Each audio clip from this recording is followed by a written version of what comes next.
एक आदमी उफनते हुए समंदर को देख रहा होता है और तभी समंदर के अंदर से कुछ खुरदरे और बहुत बड़े हाथ बाहर निकलते हैं। यह देखकर हमें पता चलता है कि यह कोई मामूली जानवर नहीं बल्कि दुनिया का सबसे बड़ा ऑक्टोपस है। बस कुछ ही पलों में वो उस पूरे लोहे के प्लेटफॉर्म को खींचकर समंदर में डुबा देता है। यहाँ तक कि समंदर का राजा कही जाने वाली सबमरीन भी उसके सामने एक छोटे से खिलौने जैसी लग रही थी। तो चलिए इस कहानी को शुरू से देखते हैं। कहानी बर्फ से ढके एक बहुत ठंडे इलाके से शुरू होती है। यहाँ एक इंटरनेशनल साइंस की टीम अपनी रिसर्च का काम कर रही है। वो लोग अपना एक डिवाइस समंदर में डालते हैं, लेकिन उन्हें इस बात का बिल्कुल भी अंदाजा नहीं था कि ठीक उसी वक्त उनके नीचे से एक रशियन सबमरीन गुजर रही है। रिसर्च का डेटा जमा करते हुए हम एक औरत को देखते हैं जिसका नाम जूलियट है। जूलियट को अचानक कुछ अजीब लगता है। बर्फ पर लगा हुआ उनका टेंट हल्का हल्का हिलने लगता है और देखते ही देखते बर्फ के टुकड़े ही हवा में उड़ने लगते हैं और बर्फ फटने लगती है। उसका साथी ऑस्कर समझ जाता है कि वो लोग एक बहुत खतरनाक बर्फीली दरार में फंस गए हैं। तभी ऑस्कर और जूलियट दोनों जल्दी से बर्फ पर चलने वाली अपनी स्नो बाइक पर बैठते हैं और वहां से तेजी से भाग निकलते हैं। लेकिन बर्फ फटने की स्पीड उनकी सोच से कहीं ज्यादा तेज थी। लेकिन तभी अचानक एक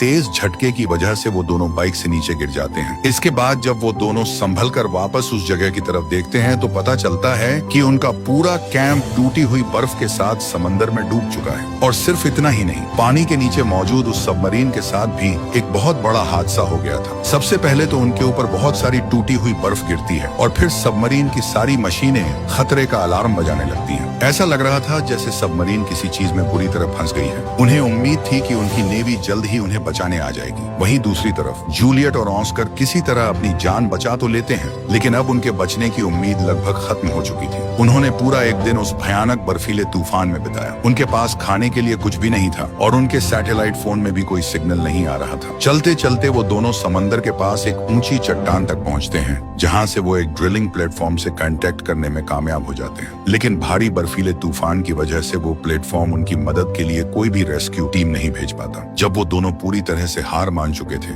तभी जूलियट को बर्फ पर एक लाल रंग की लाइट चमकती हुई दिखाई देती है। वो दोनों बहुत उम्मीद के साथ उसे चेक करने के लिए दौड़ते हैं। पास जाने पर पता चलता है कि वो चमकती हुई लाइट असल में रशियन आर्मी का एक लोकेशन बताने वाला डिवाइस था। ऑस्कर ने जूलियट से हैरानी से पूछा, क्या यहाँ आसपास कोई रशियन बेस है? और तभी अचानक उनके पैरों के नीचे की बर्फ फिर से हिलने लगती है। वो बहुत डरते हुए पीछे मुड़कर देखती है और तभी उन दोनों को बर्फ से फाड़कर एक सबमरीन बाहर आती हुई दिखाई देती है। यह देखकर वो दोनों डर के मारे एक ही जगह पर जम जाते हैं। दरअसल वो सबमरीन खुद एक रेस्क्यू सिग्नल भेज रही थी, जिसे वहाँ की मिलिट्री ने तुरंत पकड़ लिया था। मिलिट्री के बड़े अफसरों ने एक रेस्क्यू टीम भेजने का फैसला किया। उनका मानना था कि अगर सबमरीन पूरी तरह से टूट भी गई है, तब भी उन्हें उसका मलबा वापस लाना ही होगा। इस मिशन को अच्छे से पूरा करने के लिए मिलिट्री ने अपने सबसे बेहतरीन और तजुर्बे वाले कैप्टन विक्टर को भेजा। कैप्टन विक्टर ने भी किसी को निराश नहीं किया। दिन रात की मेहनत के बाद उन्होंने जल्दी ही उस सिग्नल भेजने वाले डिवाइस को ढूंढ निकाला। लेकिन बदकिस्मती से कई मीलों तक उन्हें साइंस टीम के उन दो डरे हुए सदस्यों के अलावा गायब हुई सबमरीन का कोई भी नामो निशान नहीं मिला।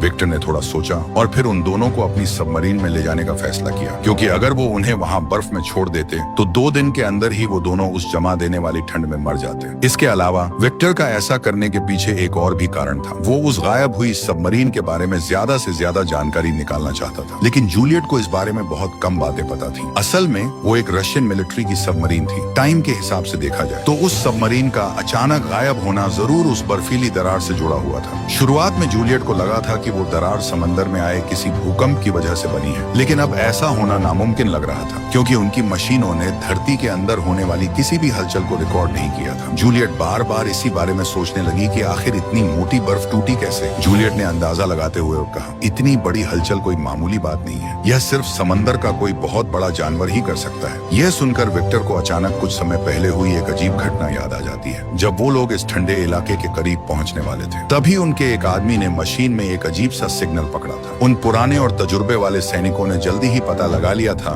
कि उनका सामना व्हेल मछलियों के एक बहुत बड़े झुंड से हुआ है। लेकिन हैरानी की बात यह थी कि वैसे तो ये व्हेल मछलियां बहुत शांत होती हैं, लेकिन उस दिन वो बार बार उनकी सबमरीन से टकरा रही थी। ऐसा लग रहा था जैसे वो जानबूझकर उन्हें आगे बढ़ने से रोक रही हूँ। विक्टर के पास सोचने का ज्यादा टाइम नहीं था। विक्टर ने अपने आदमियों को ऑर्डर देते हुए कहा, जल्दी से लो फ्रीक्वेंसी वाला सिग्नल छोड़ो और इन व्हेल मछलियों को यहाँ से दूर भगाओ। कुछ ही देर में उनके आदमी ने बताया कि कैप्टन का तरीका काम कर गया है, लेकिन साथ ही उसने समंदर की गहराई में बहुत सारे अनजान सिग्नल भी रिकॉर्ड किए। विक्टर बहुत ध्यान से मशीन की स्क्रीन को देखने लगा। उसे समझ नहीं आ रहा था कि वो आखिर क्या चीज है। वहाँ किसी ने भी यह नहीं देखा कि एक व्हेल मछली उनकी सबमरीन के नीचे से तैरते हुए जा रही थी और तभी अचानक उस पर किसी बहुत बड़ी चीज ने हमला कर दिया। अगले ही पल वो व्हेल मछली रुक गई और समंदर की गहराई की तरफ जाने लगी। उसी टाइम विक्टर को भी कुछ गड़बड़ महसूस हुई। मशीन के सिग्नल में दिखने वाला वो बहुत बड़ा जानवर असल में उनसे उल्टी दिशा में जा रहा था। क्योंकि उनके पास जानकारी कम थी, इसलिए विक्टर ने जल्दबाजी में उस जानवर पर हमला नहीं किया। विक्टर ने ऑर्डर देते हुए कहा, सबमरीन को बर्फ की दरार के अंदर ले चलो। वो जानवर इतना बड़ा था कि वो उनका पीछा करते हुए उस संकरी दरार के अंदर नहीं आ सकता था। विक्टर के इस सही फैसले ने एक बार फिर सबकी जान बचा ली। उन्होंने अपनी सबमरीन को बर्फ की सबसे गहराई वाली जगह पर रोक दिया। अब जूलियट की सारी बातें सुनने के बाद विक्टर को पक्का यकीन हो गया कि यही वो जानवर है जिसने बर्फ को तोड़ा है और उस रशियन सबमरीन को डुबाया है। जूलियट को बचपन से ही समंदर किसी जादुई जगह जैसा लगता था, इसलिए वो इन सब खतरनाक मामलों में नहीं पड़ना चाहती थी। उसे अचानक उस ड्रिलिंग प्लेटफॉर्म की याद आई जिससे उसने कुछ समय पहले बात की थी। जूलियट ने विक्टर से कहा, मुझे और मेरे साथी को उस ड्रिलिंग प्लेटफॉर्म तक छोड़ दो। विक्टर ने मैप खोलकर देखा, वो ड्रिलिंग प्लेटफॉर्म वहाँ से ज्यादा दूर नहीं था। विक्टर भी खुशी खुशी उन दोनों को वहाँ छोड़ने के लिए तैयार हो गया, लेकिन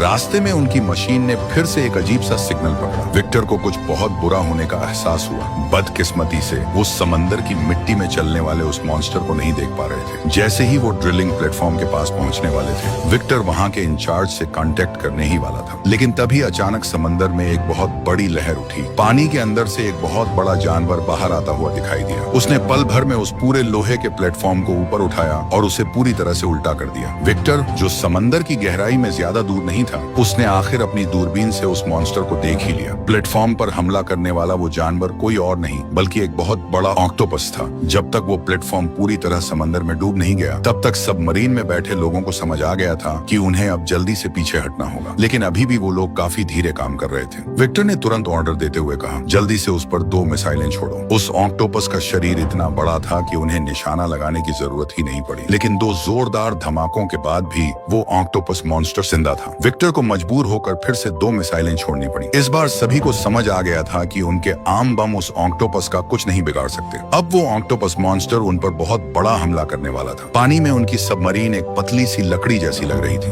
ऑक्टोपस के जोरदार हमले से सबमरीन पानी में घूमने लगी। सबमरीन के अंदर बैठे किसी भी आदमी में अब उस मॉन्स्टर से लड़ने की हिम्मत नहीं बची थी। कैप्टन विक्टर भी अंदर से काफी डर गया था, लेकिन तभी उसे याद आया कि जब वो बर्फ की दरार में छुपे थे, तब ऑक्टोपस पूरी तरह से गायब हो गया था। यह याद आते ही विक्टर ने चिल्लाकर कहा, सबमरीन का रडार और इंजन तुरंत बंद कर दो। उसके आदमियों ने बिना कुछ सोचे तुरंत कैप्टन की बात मान ली और एक बार फिर विक्टर का यह फैसला बिल्कुल सही साबित हुआ। इसलिए जब सबमरीन शांत हो गई तो ऑक्टोपस ने उस पर बिल्कुल भी ध्यान नहीं दिया। पानी के बहाव के साथ जब सबमरीन उस खतरे वाली जगह से दूर निकल गई, तब जाकर सभी ने सुकून की सांस ली। लेकिन तभी सबमरीन के एक हिस्से में बहुत भयानक आग लग गई थी। सबने मिलकर किसी तरह उस आग पर काबू पाया, लेकिन इस हमले में उनके कई साथी मारे गए थे और बहुत से घायल थे। जूलियट खुद मेडिकल टीम के साथ मिलकर घायलों की मदद करने लगी। इस समय तक कई लोग हार मान चुके थे। उनका मानना था कि वो उस ऑक्टोपस मॉन्स्टर का मुकाबला नहीं कर सकते। एक क्रू मेंबर ने डरते हुए कहा, हमें यह मिशन यहीं छोड़कर तुरंत अपने बेस पर वापस लौट जाना चाहिए। लेकिन विक्टर अपने सीनियर अफसरों का ऑर्डर भूला नहीं था। उसे पता था कि अगर वो गायब हुई सबमरीन दुश्मनों के हाथ लग गई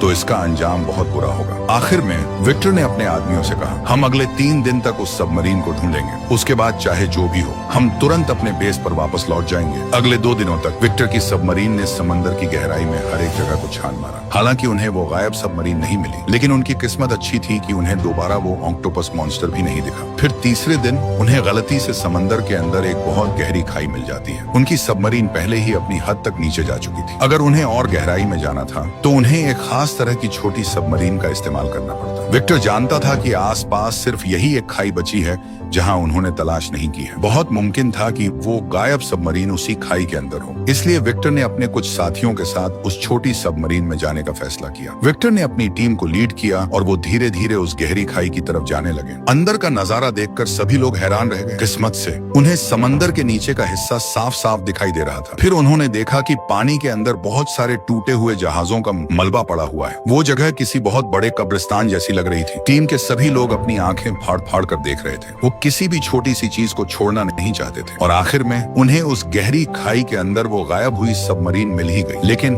वो सबमरीन पूरी तरह से टूट चुकी थी। सिर्फ वो हिस्सा सही सलामत बचा था जहाँ लोग रहते हैं। विक्टर ने सोचा कि अगर अंदर कोई जिंदा नहीं भी बचा होगा तब भी वो अपने साथियों के शव वापस लेकर जाएगा। लेकिन जैसे ही विक्टर ने सबमरीन का दरवाजा खोला तो वो हैरान रह गया। सामने कई सारे लोग उम्मीद भरी नजरों से उसे देख रहे थे। जब विक्टर की टीम को पता चला कि उनके खोए हुए साथी अभी भी जिंदा हैं, तो वो खुशी से झूम उठे। यहीं पर विक्टर की मुलाकात उस सबमरीन के कैप्टन से होती है। उस कैप्टन ने विक्टर को बताया कि उस दिन उन पर उस बहुत बड़े ऑक्टोपस ने हमला किया था और उसी ने खींचकर उन्हें इस गहरी खाई में फेंक दिया था। यह देखकर बिल्कुल साफ समझ आ रहा था कि यह खाई उस ऑक्टोपस का घर है और यहाँ पड़े हुए बहुत सारे टूटे जहाज इस बात का सबसे बड़ा सबूत थे। विक्टर उस कैप्टन से काफी इम्प्रेस हुआ। इतने बड़े खतरे में भी अपने सभी आदमियों की जान बचा लेना कोई छोटी बात नहीं थी। अब मुश्किल यह थी कि विक्टर जिस छोटी सबमरीन से आया था उसमें ज्यादा लोगों के बैठने की जगह नहीं थी, इसलिए उन सभी लोगों को 2 बार में ऊपर ले जाने का फैसला किया गया। विक्टर ने घायल लोगों को पहली बार में ऊपर भेज दिया। विक्टर और वो कैप्टन वहीं रुक गए क्योंकि अभी एक बहुत जरूरी काम बाकी था। भले ही सबमरीन बहुत बुरी तरह टूट चुकी थी, लेकिन उसके अंदर अभी भी बहुत सी काम की मशीनें थी। विक्टर नहीं चाहता था कि यह सबमरीन किसी दूसरे देश के हाथ लगे, इसलिए विक्टर ने सबमरीन को खुद ही तबाह करने वाला सिस्टम चालू करने का फैसला किया। इस बीच पहली बार में ऊपर जाने वाले लोग अपनी छोटी सबमरीन में बैठ चुके थे ताकि अगली बार रेस्क्यू टीम आसानी से इस जगह तक पहुंच सके। इसलिए एक आदमी ने जाने से पहले वहां एक लोकेशन बताने वाला डिवाइस लगा दिया, लेकिन किसी ने यह नहीं सोचा था कि डिवाइस चालू होते ही कुछ ही सेकंड में पास में मौजूद वो ऑक्टोपस उसका सिग्नल पकड़ लेगा। जब वो छोटी सबमरीन घायल लोगों को लेकर ऊपर बड़ी सबमरीन तक पहुंचती है तो पहली बार का रेस्क्यू पूरा हो जाता है। इसके बाद वो छोटी सबमरीन बाकी बचे हुए लोगों को लेने के लिए वापस खाई में आती है, लेकिन उसके आते ही रडार पर उस ऑक्टोपस की परछाई दिखने लगती है। यह देखकर सबमरीन में बैठे सभी लोग डर जाते हैं। इंजन बंद होने के बाद छोटी सबमरीन का पावर खत्म हो गया और वो धीरे धीरे खाई में नीचे की तरफ डूबने लगी। पानी का प्रेशर इतना ज्यादा था कि सबमरीन का वजन बर्दाश्त के बाहर हो रहा था। अब मुसीबत यह थी कि अगर वो लोग इंजन चालू करते तो ऑक्टोपस उन पर हमला कर देता। जब सभी लोग परेशान थे कि अब क्या किया जाए, तभी विक्टर ने अचानक वो लोकेशन बताने वाला डिवाइस चालू करने का ऑर्डर दे दिया। जैसे ही डिवाइस चालू हुआ, ऑक्टोपस ने उसका सिग्नल पकड़ लिया और वो तुरंत उस टूटी हुई सबमरीन की तरफ तेजी से बढ़ने लगा। यह देखकर छोटी सबमरीन में बैठे लोगों ने चैन की सांस ली और जल्दी से अपनी सबमरीन का कंट्रोल अपने हाथ में लिया। लेकिन तभी उनके मन में एक ख्याल आया। उनका एक साथी घबराते हुए बोला, नीचे खाई में जो हमारे साथी हैं, उनका क्या होगा? किस्मत से विक्टर ने पहले ही वो सबमरीन तबाह करने वाला सिस्टम सेट कर दिया था। विक्टर ने सभी लोगों को टूटी हुई सबमरीन के एक सुरक्षित हिस्से में छुपने के लिए कहा। वो ऑक्टोपस बहुत ही खतरनाक था। उसने आते ही उस टूटी हुई सबमरीन को मजबूती से जकड़ लिया। अंदर मौजूद सभी लोग डर के मारे कांपने लगे। विक्टर ने अपने दांत भींचते हुए किसी तरह उस सुरक्षित हिस्से को टूटी हुई सबमरीन से अलग किया। साथ ही विक्टर ने कैप्टन को याद दिलाते हुए कहा, कैप्टन जल्दी से वो सिस्टम चालू कर दो। जैसे ही सिस्टम चालू हुआ, एक बहुत जोरदार धमाका हुआ और वो भयानक ऑक्टोपस पल भर में टुकड़े टुकड़े हो गया। चाहे वो मॉन्स्टर कितना भी ताकतवर क्यों न हो, लेकिन वो इतने बड़े धमाके के हमले को नहीं रोक सकता था। कहानी के आखिर में विक्टर उन सभी बचे हुए लोगों को लेकर समंदर के ऊपर आ जाता है। फाइनली वो अपने उन साथियों से मिल जाता है जिनका वो काफी टाइम से इंतजार कर रहा था।